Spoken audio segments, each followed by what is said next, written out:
Почитувани, добро вечер. Ја следите емисијата Став. Вечерва имам чест да разговарам со Елена Доцевска-Божиновска, координатор на советничката група на ВМРО ДПМН и коалицијата. Добро вечер, благодарам што одвоивте време за гостување во нашата емисија. Добро вечер и благодарам на поканата и на можноста да одговориме на актуелни прашања и прашања значајни во овој период за нашите сограѓани. Една година од мандатот на градоначалникот Максим Димитриевски, всушност една година коалиција со ВМРО ДПМН. Како оценувате, како сте задоволни како власт од она што се реализираше во овој изминат период? Точно завчера на 23 ноември се наврши точно една година од конституирањето на Советот во овој мандат. Точно една година од како советничката група на ВМРО ДПМН и коалицијата даде подршка Ивана Ѓоргиевска да биде претседател на Советот во овој мандат. И една година од како советничката група наша направи советничко мнозинство со советниците од наше Куманово, од Алијанса и Алтернатива. Одговорот на ова прашање би го поделила во два сегменти. Прво, во однос на тоа што по 30 години ВМРО ДПМН во Куманово има можност да даде свој придонес во функционирањето на локалната самоуправа од една друга улога од таа досегашна. И во тој дел сум задоволна затоа што сметам дека за една година успеавме да придвижиме некои процеси, да смениме некои работи, некои процеси кои што во општината се одвивале по, така да речам, некоја вид на инерција. Големи некои отстапувања имаше и од одредбите на деловникот. Може би овие работи за кои што говорам не се видливи на прва, меѓутоа и текако се значени за сите тие процеси, за процесот на донесување на одлуки, како би бил поефикасен, како работењето би било пофункционално и како полесно и подобро би се реализирале одредени проекти. Во делот од она што е видливо, сум деломно задоволна што е реализирано во текот на годината што ја оставаме зад нас. На прашањето дали може да биде подобро, би одговорила со да, може. И сум убедена дека тоа така ќе биде во периодот кој што ни престои. Не сакам да бидеме ниту лажно скромни, ниту пак да бидеме нереални и да представуваме да правиме некаква слика дека успеавме да реализираме се што планиравме, зашто всушност не реализиравме, камо да реализиравме. Меѓутоа треба да имаме во предвид дека и програмата развојна и буџетот беа доста амбициозни, но пред се треба да имаме во предвид дека годината ја поминавме во едни вонредни, би кажала, околности, со економска и со енергетска криза, најголема досега, да имаме во предвид дека развојната програма која што е 3 годишна и буџетот за 2022 година, како и останатите програми кои што фаќаат проекти за реализација, беа гласани, одлучувани и проектирани пред да дојде налетот на економската криза и на кризата во енергетиката. И финансиските конструкции и проекции за реализација на проектите кои што ги предвидовме во тој период кога ги одлучувавме, беа сосема различни од тоа што после околностите го наложија како цени на пазарот и кои што беа реална пречка за дел од проектите да бидат реализирани. Чисто сликовито, за да биде појасно, да речеме, сме предвиделе реализација на една улица и сме одвоиле средства од 1.700.000 денари. И после неколку месеци, кога се исполнуваат условите таа улица да се отпочне со работа, имаме ситуација да цените на пазарот на некои производи се двојно, па дури и тројно покачени, и тие средства одделени и предвидени од 1.700.000 воопшто не се доволни за да може проектот да се реализира. Автоматски мора да се откажете, да речем така, од тој проект и да го одложите неговото реализирање. Од друга страна, имавме и пречки од типот на вонредна санација на мостот на регионалниот пат Куманово Свети Николе кај Проевце, што беше пречка за да се отпочнат процесите, односно проектите кои што ги имавме предвидено во развојната програма, а ги имаше доста, затоа што санацијата траеше доста долго. Ако не се лажам, беше започната некаде во март месец, а траеше до минатиот месец, практично тоа се цели 8-9 месеци. Така да и тие, за жал, и тие проекти кои беа за населбата Проевце, за тој дел од градот, мораа да бидат откажани и одложени, ќе влезат во програмата за следната година, меѓутоа ќе беше многу поубаво да се реализираат оваа година. Зашто најмногу се залагаше советничката група на ВМРО ДПМН? Можете ли да издвоите некои капитални проекти? Па да, во суштина нашите заложби на советничката група на ВМРО ДПМН се континуитет на заложбите и на претходните советници на ВМРО ДПМН и коалицијата од претходните состави, кои што тогаш во улога на опозиција настојувале да истуркаат, така да речам, некои проекти, давале добри предлози, давале иницијативи. Тука би ги споменала како дел од тој континуитет кружните текови кои што ВМРО ДПМН ги предлага за реализација години на назад. Би ги споменала тука и деценискиот проблем на фекалната канализација во Пуковско, која што е конечно годинава се отпочна реализацијата на истата, се издвоени огромни средства од буџетот. Би ги споменала и спортските игралишта во руралните средини, како Вагино село, во Пчиња, во Клечовце, во Романовце. Би споменала и реконструкции на училиштата, кои што биле исто така дел од заложбите на претходните советнички групи на ВМРО ДПМН и коалицијата, кои што се, како што кажав, континуитет и на оваа советничка група.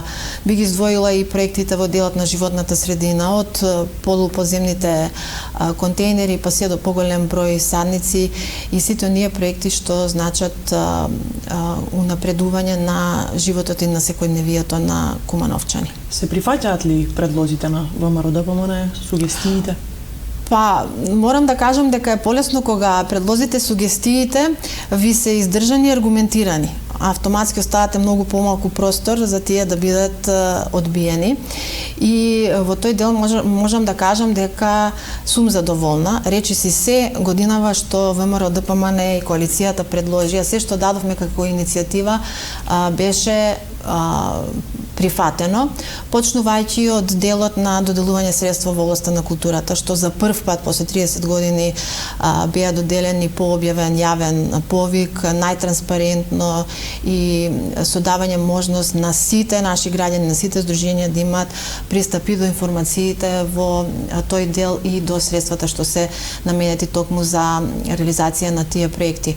Преку намалување на процедурата и поедноставување на процедурата во областта на делување на социјалните субвенции, почитување, инсистиравме и давме иницијатива за доследно почитување на деловникот, одредбите, без оглед дали се работи за советник, без оглед дали се работи за градоначалник, за некој директор, доследно почитување на одредбите од деловникот во делот на изготвување на одлуките. Ние по првите неколку месеци добивавме одлуки без никакво образложение што се коси со деловникот. Дури последниве месеци можам да кажам и да се пофалам дека имаме придвижување и во насока на организирање, поефикасно организирање и на седниците и по навремено доставување на материјалите, што порано не било пракса. Имаме повеќе комуникација, односно повеќе координации и како мнозинство, повеќе координации и на сите советнички групи, па се до конкретни настани и проекти, се што сме понудиле, се што сме дале како предлог, издржан и аргументиран, се било прифатено. Ги споменавте кружните текови, рековте дека ВМРО ДПМН изминативе години беше за вакви сообраќајни решенија, меѓутоа при последните врнежи од дожд, пообилни врнежи, имаше забелешки од граѓаните за самата изведба на работата, за самата градба, меѓутоа и за пробивањето на рокот на кружниот тек и Митев мост. По последните врнежи добив и јас низа реакции од сограѓаните. И бидејќи сум правник по професија, тој дел околу градежништвото, околу изведбите, не го познавам доволно добро и затоа областите за кои што немам лични познавања, обично се консултирам со стручни луѓе, прашав конкретно за кружните текови, што се случува, дали е вистина тоа што граѓаните го укажуваат. Ми беше посочено дека на самиот кружен тек сушност нема насоберено вода, затоа што самиот кружен тек е изведен под известен степен на косина. и дека всушност водата е насоберена на завршувањето на улицата Моша Пијаде, каде што нема соодветна атмосферска канализација. За воја на вистината, кумановци сме сите, знаеме дека и улиците во погорните зони, како Тоде Думба, па Драган Стопаревиќ, па Гуцман, сите се без соодветна атмосферска канализација, така да при поројни врнежи сета таа вода од погорните улици нормално си прави пат и ја бара најниската точка за да таму се слее и по можност да се задржи. Очигледно таа точка била крајот на Моша Пијаде. Тоа што ме радува е што тие проблеми забелешки се нотираат, се имаат во предвид и ќе се пристапи на нивно санирање. Од друга страна, во последен период морам да кажам дека ме радува и проактивноста на нашите сограѓани, без оглед кој формат ќе го најдат, да си ги кажат забелешките, да си ги кажат коментарите, и тука би сакала оваа прилика да ја искористам и да ги охрабрам да продолжат и во иднина, значи јасно да ги кажуваат своите пофалби кога ќе бидеме заслужни за пофалби, меѓутоа и критики кога ќе има простор да бидеме искритикувани, со тоа што критиките да бидат издржани и да бидат аргументирани. Во однос прашавте на пробивање на роковите. И тогаш имаше реакција од сограѓаните, па имаше реакција и од советничките групи од опозиција. Се интересиравме за што се работи и ни беше дадено образложение. Првата пречка, мислам првиот застој при изведба на кружниот тек беше заради тоа што се имаше наидено на гасоводна некоја мрежа за која што воопшто немало никаква евиденција. Пуштена инфраструктура, меѓутоа тоа нигде не било забележано и при работата се дојде до таков проблем, имаше застој од таа причина. Второ беше некаква инсталација на Евана. Мораше да се остави простор за Евана да си направи интервенција на свој трошок, за тоа исто се потроши време од неколку недели. И последниот застој, последниот проблем беше оној објект што сега е во изградба на самиот кружен тек, за да може да се приклучи на канализационата инфраструктура. И тука мислам дека за последното се направи добро што се остави простор изведувачот да си направи приклучок од практична причина. Ако не се направеше така, ќе требаше, откако ќе се заврши кружниот тек, отпосле да се интервенира и да се сече и самиот новоизграден тротоар и да се интервенира да се сече новопоставениот асфалт на кружниот тек. И ние ќе имавме за неколку месеци крпеници, дополнителни трошоци на и на тротоарот и на самиот кружен тек. И тогаш и денеска сметам дека сите образложенија што ни беа дадени дека се издржани. Дополнително на тоа што ни беше посочено дека изведувачот кога ќе најде на некаква пречка, престанува рокот да му тече. И се до оној момент кога ќе биде пречката отстранета, за да може тој да си продолжи со работата и со изведбата. Јавниот градски превоз, некако актуелна тема од почетокот на годината, започна функционира, меѓутоа имаше одредени забелешки од граѓаните дека одредени линии се доцни или се скратуваат на некој начин линиите, особено беше нагласено дека станува збор за ученици. Дури и она новина која што е слушна в последниве денови е дека се размислува, не знам вие колку сте информирани и навлезени во сето тоа, дека се анализира да се возможи бесплатен градски превоз за сите граѓани, меѓу кои студентите, во време на ваква енергетска криза. Јавниот превоз има реакции, стигаат. Во последниот период ги има особено многу и за школскиот превоз и за линиите, и тоа во делот на тоа дека има низа недоследности во возниот ред, значи не се почитува возниот ред, и има забелешки во тоа дека треба да се направи промена во делот на автобуските стојалишта и слично. Имаме последно реакции од родители на дечиња што користат школски превоз од населба Карпош, родители од основното училиште 11 октомври. Сето тоа е нотирано. Во вторник имаме седница, по одржување на седницата ќе пристапиме, ќе дадеме иницијатива да поразговараме сериозно и за овој проблем. Во овој дел би додала дека токму ова прашање го поставив и на градоначалникот на последната седница за советнички прашања, ми даде одговор и даде насока на службата да се пушти вонредна контрола и да се испита што е тоа што се случува на терен. Меѓутоа, бидејќи стигат и натаму реакциите, можам да заклучам дека не се реагирало соодветно и дека е потребна веројатно уште некоја интервенција. Од друга страна, имам сознание дека превозниците не се задоволни од причина што договорите со општината тие ги склучија пред налетот на енергетската криза. И цените што тогаш ги договорија, денеска им предизвикуваат потешкотија во работата и нерентабилност. И имаат потреба и бараат корекции на цените. Ние како советничка група, претпоставам дека и советничкото мнозинство, не сметаме дека треба тоа во овој момент да го направиме, што би било дополнително тежување на буџетот на сограѓаните. Од таа причина да се размислува и на некои други решенија во однос на јавниот превоз.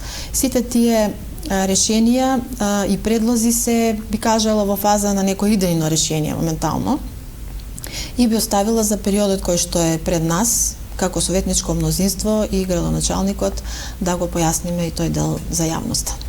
Високите сметки за електрична енергија ја влошија и така лошата состојба во јавните предпријатија. Владата донесе одредени поволности и ние, нашите предпријатија, бараа дополнителна помош, но бевме одбиени. Ќе излезат ли предпријатијата од оваа криза? Владата донесе мерки, дел од мерките се практични и се за поздрав.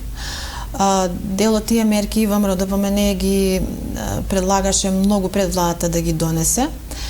Меѓутоа, оно што мене ме загрижува е за доцнувањето со кое што владата ги донесе тие мерки. Зошто го кажувам тоа? Лично сметам дека една сериозна и една одговорна влада треба работите да ги предвиди, да ги планира и да ги превенира проблемите, а не да дозволи проблемите да се случат, да се напластуваат милионски долгови суми изразени и во евра и во денари, милионски суми како што кажав, и отпосле да дава мерки, а проблемите веќе напластени и стојат. Вчера и завчера имавме комисии координации пред следната седница и разгледувавме квартални извештаи на јавните предпријатија.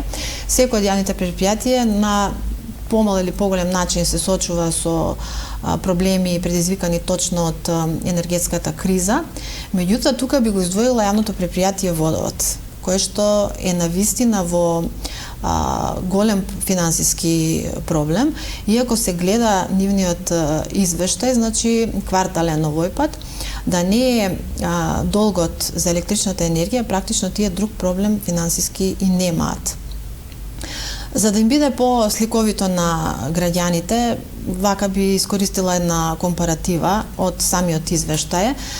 Да речеме, минатата година јавното предпријатие Водовод, кое што важи за најголем потрошувач на електрична енергија, зашто природата на работата му е таква, нели, за да може секој од нас дома да добие вода, се користат пумпи кои што користат електрична енергија. За да се навратам на извештајот. Значи, минатата година, за првите 9 месеци од годината, јавното предпријатие за електрична енергија потрошило 11 милиони денари.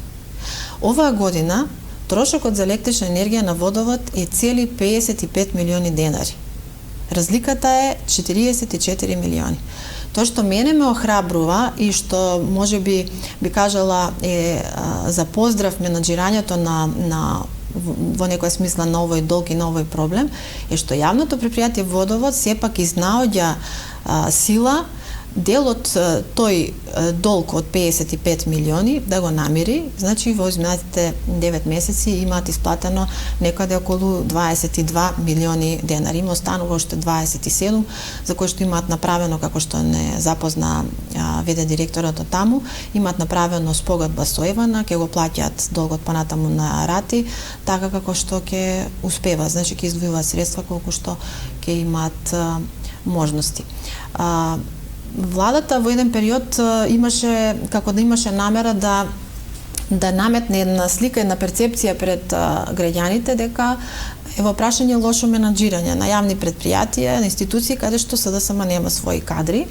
Меѓутоа, еве како одминува времето, сликата станува многу појасна и станува видливо дека проблемот со енергетската криза се појавува и тоа како и во институции на централната власт. Па имаме состојба со клиничкиот центар, знаеме каква е состојбата. Имаме еден најдобар пример од пред некој ден, дека јавно предпријатие колекторски систем од Охрид, кој што е јавно предпријатие, меѓутоа е во државна собственост, е најголем загубар во државата, со долг од 18,5 милиони евра. Значи не се работи само за лошо менаџирање. Тука би споменала чисто споредбено, ако Куманово за 9 месеци потрошило 55 милиони денари електрична енергија, да ги ставиме во споредба Охридски водовод за само 3 месеци има потрошено 50 милиони за 3 месеци, а Скопски водовод пак има потрошено 86 или 87 милиони за само еден месец, не знам дали беше јуни, дали беше јули во прашање. Ако владата и понатаму продолжи да ги игнорира барањата на јавните предпријатија, што се многу реални, има тие доставено неколку пати своји предлози како би се надминали овие кризи, тешко ќе биде излегувањето од кризата, кое што е последица токму на погубните политики на СДСМ. Да. Ќе ве прашам нешто подоцна и за останати предпријатија, да се навратиме на ова во врска со економската криза. Делот кумановци, некои се забавува, поголем број на вистина можевме да забележиме неодамна на градскиот плоштад, но други имаше и коментари дека еве во време на ваква криза општината се пак одлучи денот на градот да издвои значајна сума. Мислам, не се работи за вакви цифри како што досега зборувавме, помала доста, 2 милиони беа во прашање. 1.500.000. Е, така. Меѓутоа, еве, неопходни ли беа овие манифестации во овој период? Секогаш и за сите прашања мислењата ќе бидат поделени, нели? Меѓутоа, ние сме должни, ние сме земале обврска да размислуваме рационално и да делуваме одговорно. Во однос на прашањето имав реакции од наши сограѓани веднаш откако Фондацијата за култура објави дека ќе има 2 мега концерти и која сума на пари ќе бидат потрошени. Дали требаше да има прослава за Ден на градот? Апсолутно да. И каква треба да биде прославата? Јас би кажала треба да биде пристојна и скромна. Може би требаше да биде прославата во една вечер, со што ќе имаше помал број веројатно на учесници и ќе се издвоеше помал буџет. Меѓутоа, за волја на вистината, програмата за култура беше донесена на почетокот на годината и Фондацијата за култура имаше аплицирано за двата настани и беа одделени средства, значи на почетокот на годината за првата вечер 500.000, за втората вечер 500.000, за втората вечер 1 милион денари. Исто толку средства, тоа е само пресликано од претходната година, значи исто толку средства биле одобрени и од претходниот совет за 2 вечери прослава за Ден на градот. Јас секогаш сум за опција да биде поекономично и поскромно, меѓутоа од друга страна кумановчани заслужуваат да биде и пристојно, да биде и убаво, заслужуваат Ден на градот како што доликува. Од друга страна не можам да се сложам дека пак прославата била премногу расипничка, така да кажам, како што, например, тоа беше одбележувањето на некој јубилеј за рамковниот договор, што го приредија СДСМ и ДУИ за неколку часовна журка потрошија 70.000 евра народни пари. Пред некоја година пееше Лепа Брена. Така да и тогаш стануваше збор за поголема сума. Од коалицијата во Куманово ВМРО ДПМН доби двајца директори на јавни предпријатија, Куманово газ и Куманово план. Како сте задоволни од оно што го сработеа изминатиот период? Па да, понудивме кадри во овие две јавни предпријатија. Со оглед на енергетската криза за Куманово газ конкретно можам да кажам да изразам задоволство од менаџирањето досегашно на директорот од повеќе причини. Знаеме каква е состојбата со гасификацијата, меѓутоа и покрај проблемите на кои што наидува, тој успева да менаџира добро, солидно, одговорно и домаќински. Дури годинава беше продолжена гасификацијската мрежа. Мислам дека на Моша Пијаде беше завршена и на Сава Ковачевиќ исто така. Два објекти кои што се поголеми потрошувачи на газ беа приклучени. Тоа е еден клон на аптеката Ангел Шајче, објектот Пчелка, и беше приклучен еден од објектите на Општинското основно училиште Браќа Миладиновци. Се продолжува и натаму со субвенција на секој приклучок на граѓаните до 15.000 денари, нова механизација се стави во употреба и сето тоа е показател дека менаџирањето е сосема во ред и е за поздравување без оглед на околностите кои што се наоѓаме. Да се надеваме дека периодот кој следи дека ќе биде подобар и дека ќе може да очекуваме уште подобри резултати. Во однос на Куманово план исто имам позитивна оценка. Одлично би кажала менаџирање. На самиот старт беа како се вика фокусирани слабите точки, недоследности. За оваа година сето тоа е спастрено како треба. Систематизацијата имаше направено промени во делот на тоа секој да си го добие местото што си го заслужува согласно образованието и стручната спрема, така да некои недоследности од типот архитект да биде ставен за службеник за јавни набавки веќе не постојат. Сите тие луѓе таму дополнително на тој начин ќе си бидат мотивирани, ќе си земаат плата соодветно на местото на кое што се распоредени и работата што извршуваат, затоа што мора да имаме во предвид дека тие стручни луѓе се дефицитарен кадар. И ретко кој би се нафатил да работи во јавно предпријатие за многу пониска плата од платата што би ја добиле во јавен сектор. Мора тие луѓе да ги задржиме таму, да бидат мотивирани, а со цел да имаме едно јавно предпријатие што ќе му бидат корисно општината и ќе прави и ќе изработува проекти кои што се предуслов за да ние може да реализираме проекти, поголеми проекти. Директорот вчера имаше дадено изјава, имаше објаснето, во интерес на времето не би ги повторувала, големи, многу бројни проекти се во прашање. Добро е што исто сега при преглед при анализа на кварталниот извештај ни беше кажано и воочено дека се што било планирано за првите 9 месеци од годинава се е реализирано. И тоа е за пофалба. Ги споменавте нешто претходно инвестициите во училиштата, состојбата со кровот во основните училишта Браќа Миладиновци и Крстен Мисирков е се уште непроменета. 3 месеци од ветеното, владата излезе со информација дека се одвоени средства, меѓутоа не е започната тендерската постапка. До нас пристигаат и реакции на родителите на оние ученици кои што се дислоцирани во гимназијата, историниот објект на Браќа Миладиновци. Од училиштата велат имавме среќа бидејќи досега немаше обилни врнежи, но неизвестно е каква ќе биде состојбата во периодот кој што не очекува. Проблемот со кровот во ова училиште датира од 2018 година. Можеме ли да кажеме дека требаше многу порано да се алармира за ваквата состојба и да се делува? Проблемот го прават поројни дождови и штетата ја нанесуваат точно, меѓутоа вистинската штета би кажала дека ја прават луѓе кои што се поставени да бидат одговорни и кои што се надлежни, требало да реагираат на време, а не го направиле тоа. Реакции има постојано и се оправдани. Владата донесе одлука за да издвои на крајот на месец август, мислам беше средства, 15 милиони денари за реконструкција на кровот. Ја поздравивме сите одлуката, па имаше честитки, па имаше пресконференции и тогаш и денеска кажувам дека одлуката е за поздрав и дека таа е услов, односно предуслов за да се отпочне работата. Меѓутоа, за да се заврши, има многу фази, има многу процедури и тоа еве денеска се покажува на дело. Не е само да се одобра средства, некој треба тоа да го изреализира. Реакции има, како што кажав.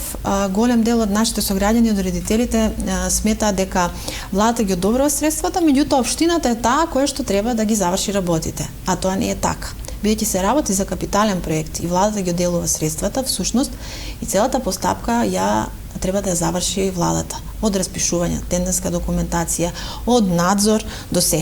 Општината треба само на некој начин да направи логистика во смисла на тоа да се обезбедат услови за изведувачот да си ги заврши работите.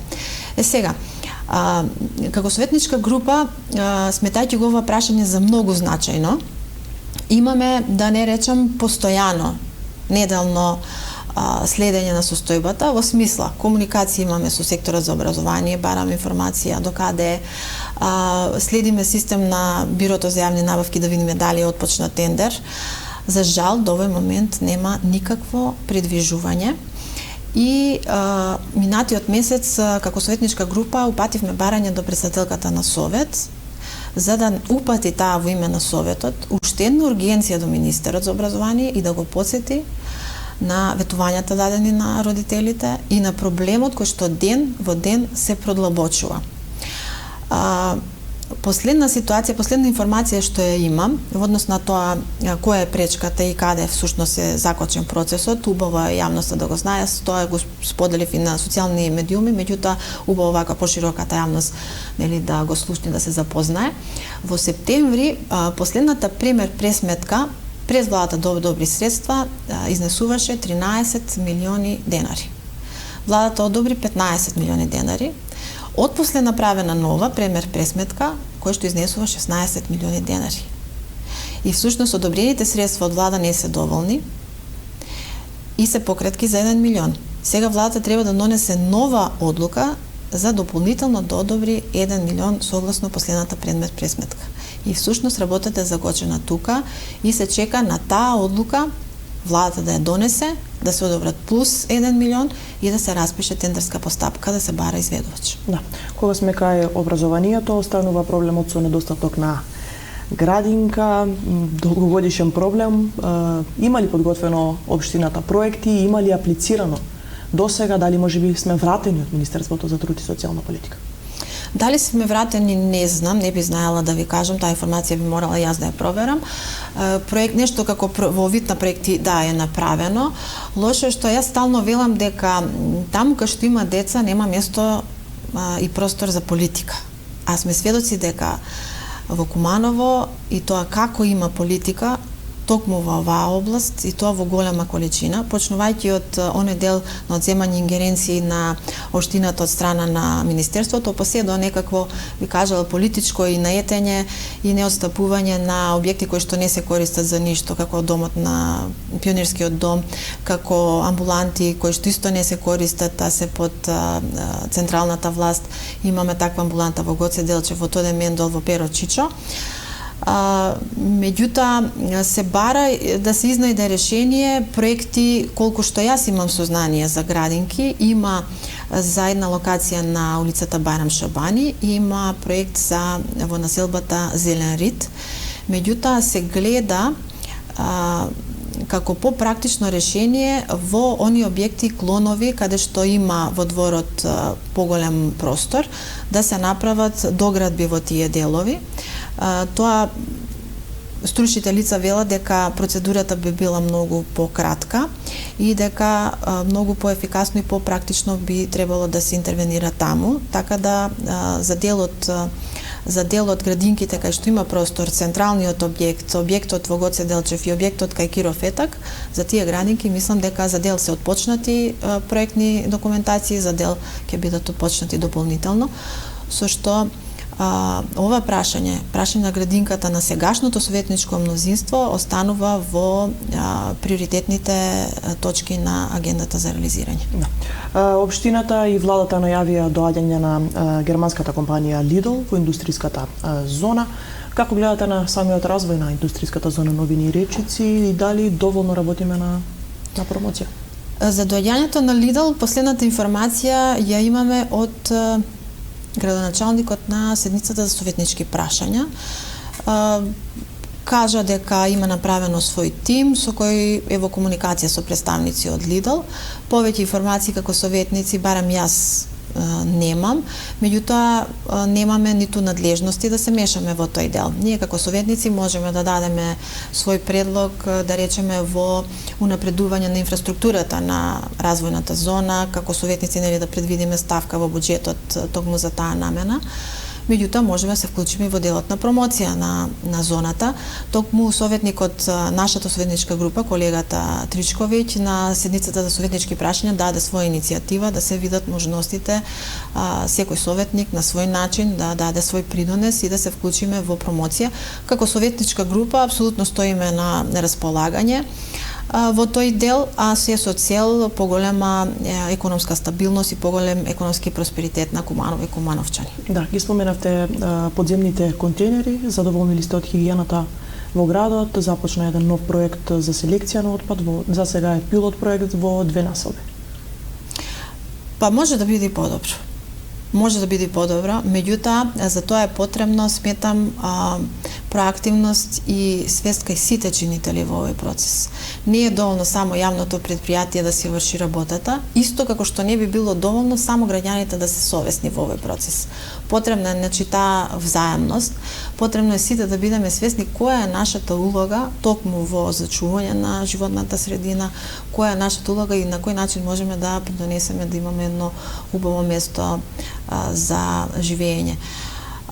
Подземни контейнери се поставија, точно имаат низа придобивки и за ова се пишуваше и се расправаше по социјалните медиуми.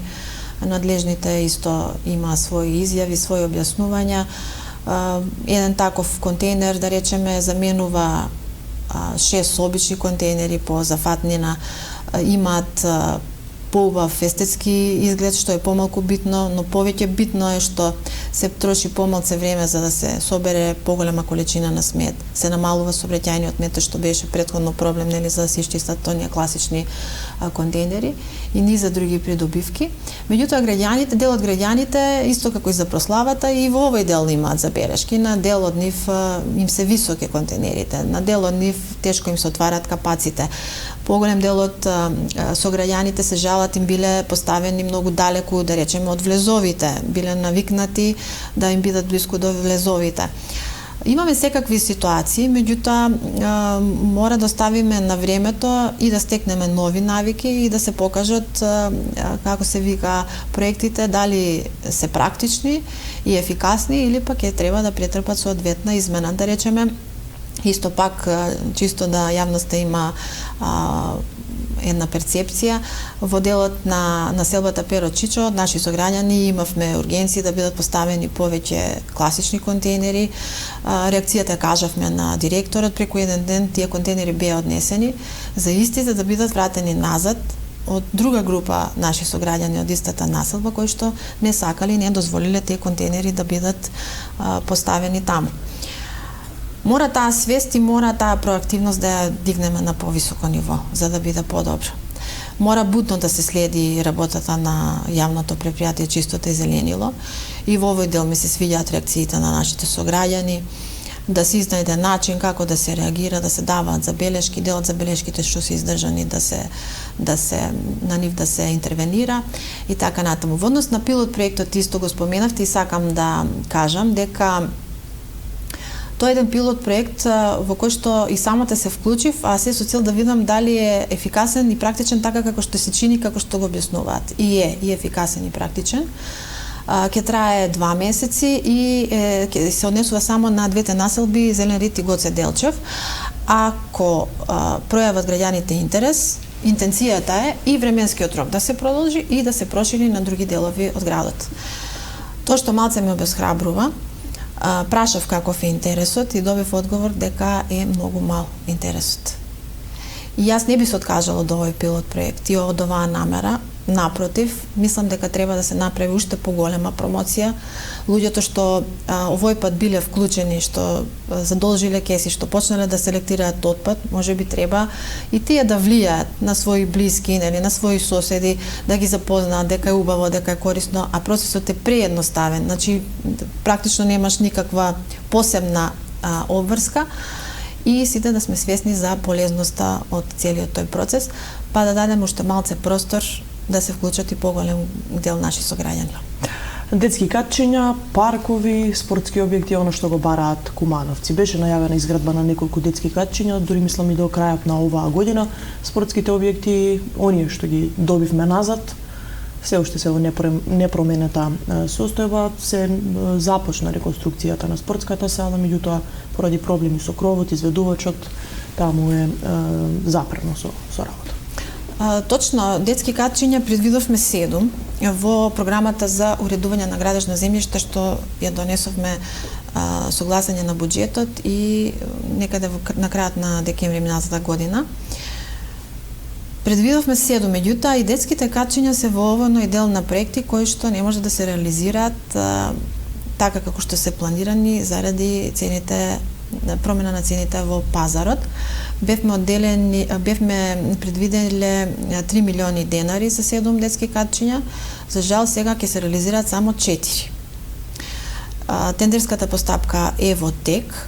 Куманово план претходно има изготвено техничка документација за да може да бидат соодветно поставени и тие ќе се постават, очекуваме до крајот на годината да бидат поставени и ќе се постават на 4 локации како што кажав. Едната е Водовод, едната е турска пекара, мислам беше Черкези едната и Карадачки одреди. Во однос на тие што остануваат 3 нереализирани, ќе ги пресликаме во буџетот за 2023 година и на тие 3 ќе додадеме уште поголем број со можност да се реализираат како поставување на урбана опрема и на други локации. Ги повикувам сите сограѓани, локациите ги знаеме и ние, меѓутоа ги повикувам и сограѓаните да даваат своји предлози каде што сметаат дека има потреба за вакви детски катчиња. Во однос на спортските објекти, работата на објектот спортска сала беше во прекин поради низа недоследности од страна на изведувачот, меѓутоа последните информации се дека работата е продолжена. Ќе се определат дополнителни средства за да си се продолжат процесите таму и во буџетот за 2023 година, а во Соколана таму проблемот е од друга природа. Таму Министерството имаше пуштено средства, па ги имаше повлечено без некое издржано и соодветно образложение, би кажала. Ако не предвиди средства во 23-24 година, мислам дека како советничко мнозинство сме подготвени и да се откажеме од дел од други проекти, а со цел да се заврши овој проект, имајќи во предвид дека местото е големо значење, би кажала, и за Куманово, и за кумановчани, и во интерес на сите да го добие ликот што го заслужува. Малку имаме време, а голем број прашања. Изработивте план за поголема достапност на советниците. Велите, советникот не смее да биде само гласачко тело, туку глас на народот. Искрено, како сте задоволни од залагањето на вашите колеги советници, дали доволно се залагаат за интересите на граѓаните, всушност оние кои што ги избрале? Па самото тоа што поднесовме како советничка група план за достапност одговара на прашањето. Значи поднесуваме план за достапност зашто сметаме дека советниците не се доволно достапни до нашите сограѓани и дека таа меѓусебна комуникација треба да биде подигната на малце повисоко ниво. За годината што изминува, за жал, морам да кажам дека не сум задоволна тоа што го видов во Советот, од повеќе аспекти. За мене е несфатливо и неприфатливо да се согласиш да бидеш на советничка листа. За една година на седници на комисии поминале стотици, би кажала, прашања и теми, ти да не најдеш за сходно да пројавиш интерес да се јавиш ниту еднаш за збор или да не постоиш ниту едно советничко прашање. Се извинувам на колегите советници што можеби ќе се препознаат во моите забелешки. Меѓутоа, дојдовме до таму да завчера беше откажана Комисијата за финансирање и буџет по трети пат последователно. Претходниот месец имавме 2 одложувања заради немање кворум. И тоа на седница кај што требаше да се разгледува ребаланс на буџетот. Завчера имавме одложување заради немање кворум и на Комисијата за образование. Со координаторите направивме координација вчера во поглед на ова прашање. веројатно ќе направиме и некакво придвижување, некакви рокади во самите комисии за да ги направиме пофункционални. Планот за достапност имавме добра намера, го доставивме. Ние, всушност, како советничка група, дел од работите можеме да ги реализираме и сами. Меѓутоа, намерата не ни беше ние сами да покажеме различен пристап. Намерата беше сосема поинаква, да ние како советници, како состав на советници, наметнеме поинакви стандарди во комуникација со граѓаните, кои што ќе ги следат натаму и други совети. Не зборам советнички групи, други состави на совети, и дека ќе се присликаат можеби во некоја друга општина. Дури од неколку општини ми го побараат текстот, пројавија интерес да го видат, за да видат дали може да го имплементираат во нивните совети, што е супер и што е за пофалба. За жал, завчера имавме координација со единствена точка на дневен ред, токму на планот за достапност. Од тоа што го проектиравме ние и што го предложивме како 10 активности во првата фаза и 5 активности во втора фаза, за советничките групи се прифатливи само 3 од предложените активности. И тоа се објава на телефони и на мејлови да бидат достапни до јавноста. Прифатливо е материјалите што сега ги добиваме ние како советници да бидат доставувани и до вас новинарите и до медиумите. Немаше согласност да бидат доставувани и за јавноста. И беше прифатливо исто така планот, односно мерката во делот оние што се алатки на Е-совет на официјалната страна на општината да се стават во функција, бидејќи сега не се, и да се промовираат повеќе. Јас не се обесхрабрувам, си велам и 3-3 да направиме некој исчекор, како советничка група ќе се обидеме дел од тоа што не е прифатено во тој дел кај што можеме ние да го реализираме самостојно, да го реализираме, па можеби во текот на наредните години ќе се охрабрат и другите советнички групи да ни се придружат. Големо внимание па на некој вид и расправа на социјалните мрежи предизвика објавата поврзана со добитниците на ноемвриските награди. Дел од вашите колеги, коалицијата, ве обвинија дека пред време сте ги објавиле добитниците. Како гледате на ова? Па искрено да ви кажав, им забележувам на колегите што реагираат. Им забележувам затоа што не читаат до крај и не читаат така како треба. Им забележувам затоа што реагира, и реакциите беа многу паушални и неиздржани и неаргументирани. Ние првпат се соочуваме со овој состав со доделување на ноемвриските награди со советничката Валентина Младеновска во неврзан разговор. Се договоривме да дадеме своји предлози не како советници, туку како граѓани, нели секој граѓанин има право да даде свој предлог, и ги предложивме сликарот Синиша Кашавелски, балетското студио Утра, Алфи Би Компани, и имавме намера да ги предложиме Сдруженијето Инклузива и Момчило Лазаревски како спортски работник. Тие предлози што ги дадовме, овие Инклузива и Момчило Лазаревски не ги предложивме затоа што претходно беа предложени од други предлагачи, тоа го дознавме во непосредна комуникација со нив. И предложеното, вака како што ви го кажувам денеска овде, го објавивме на социјални медиуми. Меѓутоа, намерата воопшто не ни беше нити лоша, нити па и од оваа перспектива денеска не сметам дека била погрешна. Намерата ни беше да кажеме кој ние сметаме дека годинава треба да биде добитник на ова престижно градско признание. Им забележувам на колегите затоа што од тие што реагираат дел се и членови на комисијата, меѓутоа не реагира за еден посериозен проблем. Јас бев фрапирана од сознанието дека години назад ноемвриската награда како најпрестижно градско признание се доделува без да постои правилник за доделување. Се доделува врз основа на една одлука донесена 2009 година, многу паушална, без утврдени прецизни критериуми. Ве повикувам вас како новинари и како медиум да го истражите овој дел, да се заинтересирате. Ова е интересна тема, до толку повеќе што направивме анализа, да речеме, општина Делчево има еден таков правилник. Има прецизни критериуми за доделување на награда на општината, а Куманово го нема тој дел. И уште еден недостаток за кој што сметам дека е сериозен, комисијата е таа што одлучува кој ќе биде добитник, а не советот, како што е во другите општини. По мене треба советот да биде тој што ќе одлучува, а не комисија од само 5 советника. Од друга страна, сметам дека врвни светски награди при доделување ги објавуваат сите номинации. Апсолутно не гледам ништо погрешно предлозите да бидат објавени. И пак ќе се навратам. Ние ги објавивме собствените предлози, не добитниците. Ги објавивме предлозите без оглед дали ќе бидат добитници или не. Дел во објавените се лица и правни субјекти кои што воопшто не добија ни ноемвриска награда, нити пак добија благодарница од градоначалникот.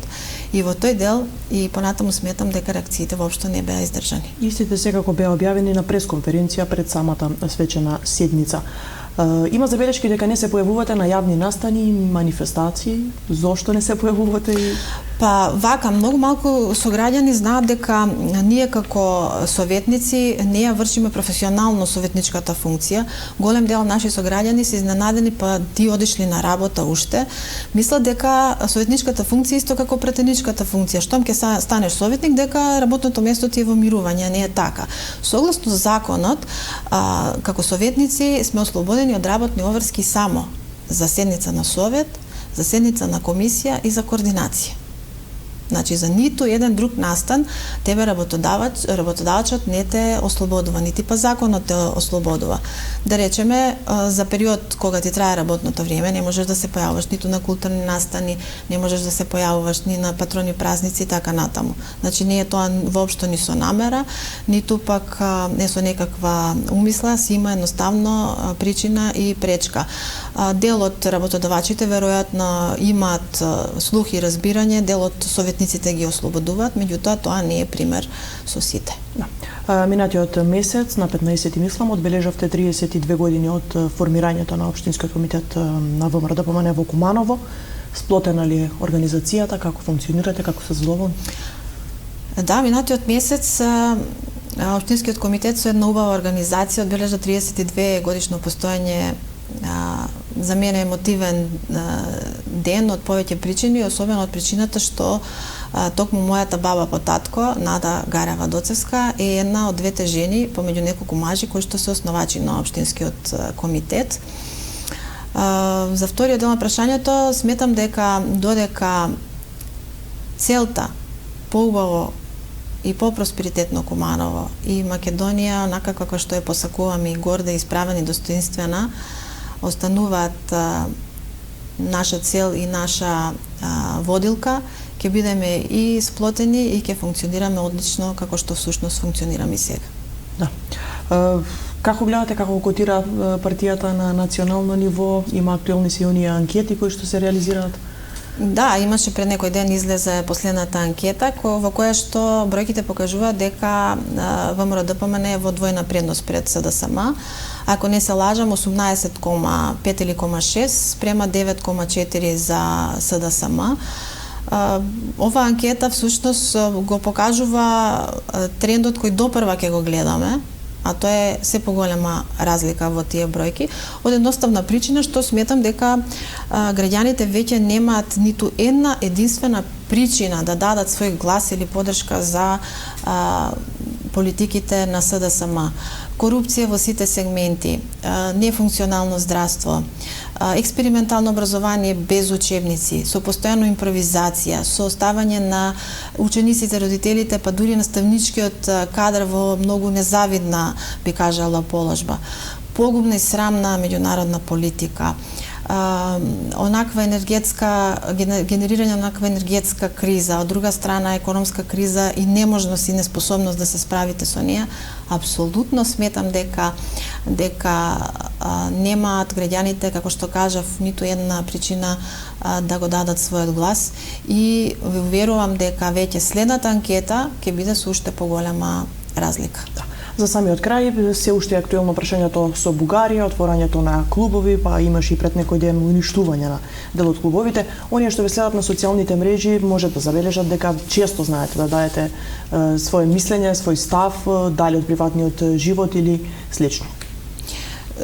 Да, често и недвосмислено споделувам ставови во однос на бугарските прашања, во однос на некогашното бугарско администрирање во наводници и сегашното пријателство исто така во наводници.